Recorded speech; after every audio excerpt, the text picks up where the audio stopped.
bigay pa tayo ng konting good news, Nelson. Good news. Oo. Meron pa ba? Meron pa. Ba? Kasi masarap daw pakinggan ngayon, bumagal ang inflation. Ayun. Oho. Pero sa naturalesa, totoo ba ito? Akala mo minsan, hirap na hirap akong unawain ito, no? Yung sinasabi nilang bumagal ang inflation. Paano mo ba i-rate ito sa isang pangkaraniwang mamamayan? Kung yung dating binibili mo 10 piso, ngayon 20 pesos na. Patuloy yung tumataas.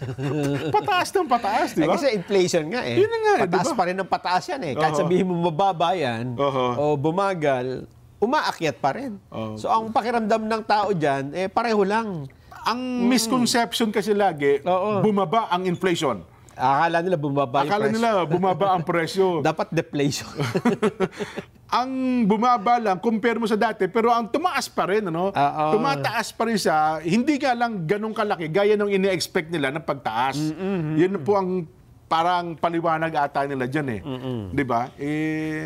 Hindi tayo mga ekonomista, pero yun lang po ang simpleng paliwanag sa isang typical na mamamayan. Yes. Kasi ang tinatanong nila, Jen Nelson, sabi niyo bumaba ang inflation.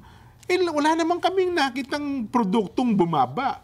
Di ba? Hindi po bumaba per se, kundi bumagal lang ng bahagya yung pagtaas ng mga pangunahing bilihin. Yes. Yun lang pong ibig sabihin nun.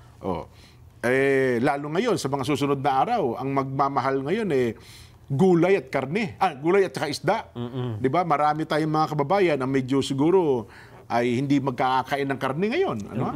Itong mga susunod na araw, kaya ang trend daw, sabi ni Secretary Laurel, ay posibleng tumaas ang presyo ng seafoods.